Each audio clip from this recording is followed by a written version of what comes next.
Noob D&D Dad here, and we're talking about my son's campaign, session 29, in which we go to the Circle of Thunder.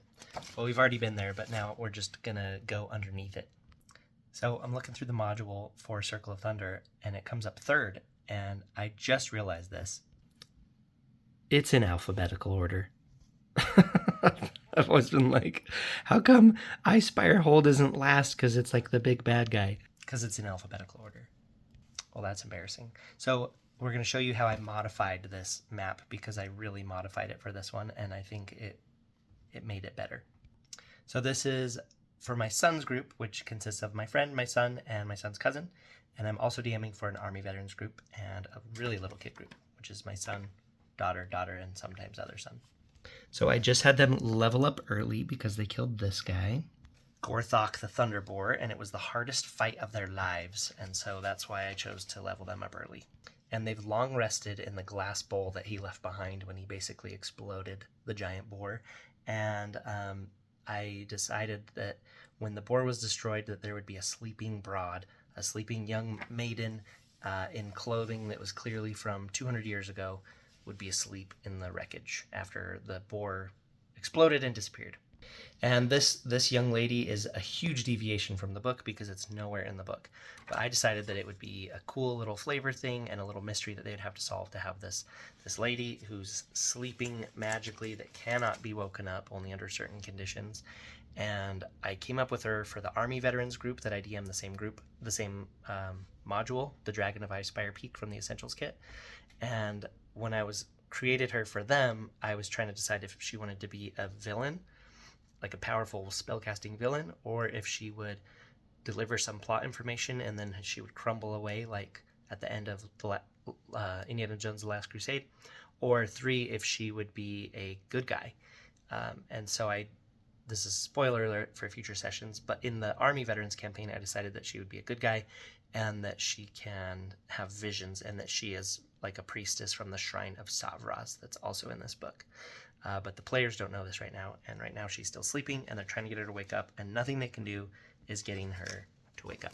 And one thing that I thought was really funny is they lit a fire inside of this glass bowl, right, because they're camping, but the twigs that they used were the shattered twig blights from when Gorthok, there was some Gorthok collateral damage when he killed a bunch of his own twig blights. I think it's either when he showed up it killed them, or he did like a stomp and killed a whole bunch of them. But either way, they used the twig blight bodies for their fire. I thought that was funny. So the girl has a necklace on it, and the necklace has the same eye that's on the altar that's in the Shrine of Savras in this book. So the players took the necklace and they tried to detect magic, and they detected that she's under some kind of magical sleep, and they can't wake her up no matter what they try. And one thing I've really wanted to do as a DM, I'm a total new DM here, but one thing that really appealed to me, other than having like actual wildfires and having them move like they might move in real life, is I wanted there to be like wear and tear to their stuff. So right now the players, so they're having their long rest, and the bluebird, Charlie, which was Xanth's bluebird, Xanth is the centaur that they met earlier, he's all burnt up. Or not all burnt up, but he has like burnt patches of feathers, and the players have their clothes are like burnt, ripped, torn because they've been lightning bolted, they've been burned. And so at this point I'm like, you guys need new clothes, like you guys are in like shredded rags. And I just like that realism, and I like to remind them, be like, his clothes are soaked in blood because he just this, and his clothes are this. Like, I just really like to be like, your clothes are worn out, like you've been lightning bolted, your clothes don't survive that. And the Essentials kit book doesn't say anything about doing that. I just like to add that for my flavor. What do you guys do as players or DMs in your games? Do you ever go through clothing, especially after a really intense battle? Are your clothes intact? Okay, so here's how I changed underneath the Circle of Thunder. So there's 3 entrances, and I don't want to deal with finding 3 entrances. And then each of them is let's see what they are. So yeah, they have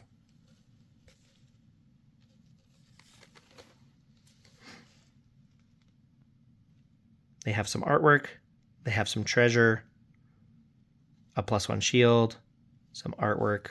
Let's see, does this go to the next page? No, it totally doesn't. Anyway, and here is right? So there's an animal, doom, sacrifice, 25%, it's harmless. Otherwise the cell is empty. So they have hidden treasure under the floor.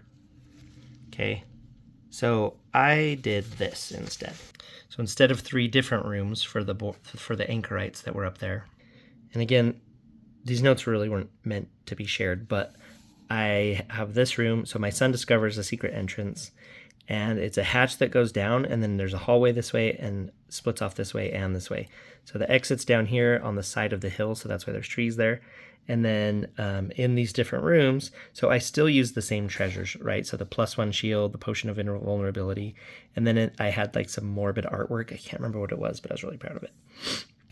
Maybe like a statue or something. Anyway, and then there was a chamber pot, rolled up paper with an orc language note. So I decided to have that note be a map of the woodland manse. So then I gave the players a map of woodland manse because they found it in this basement thing. And I actually think it's totally realistic that it would be there because these guys are associated with the people that are at the manse. So, because in the Army Veterans group, we always just pull up the player's map online, so it's scrubbed of secrets, and then they can just kind of go through that way. But in this group, I've kind of just been making them like learn as the characters see it. So I decided to give these guys a bone and give them a map. But I only gave them the ground floor map, and obviously I didn't show them any secret stuff. But I did have on the map that there was pumpkins around it. I can't remember if I said they were magic or not, but anyway, I gave them some information that would help them at the manse.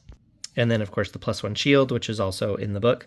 And then I have 2 boars over here and 2 deers over here, and one of the baby boar has a lightning shaved in its fur because these anchorites are obsessed with Talos. I think, is it Talos?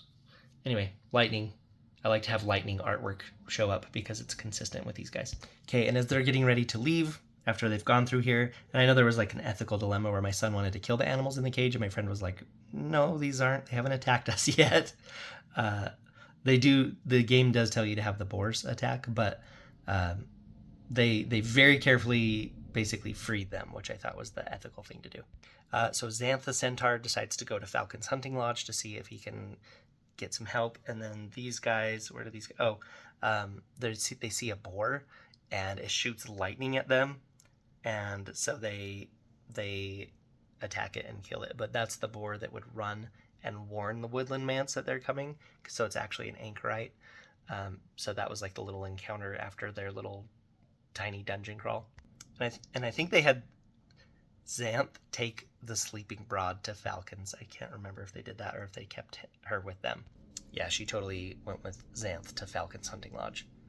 So at this point, that was session 29 for my son's campaign, and I decided that with the cousin being turned into a wererat, that the full moon is coming up. And the full moon, according to wererat lore, means that I get to take control of the player. And so in my head, I'm like, there's a werewolf episode coming up, and I'm excited. And it is in session 31 is when it comes up. So I decided that the full moon is almost here.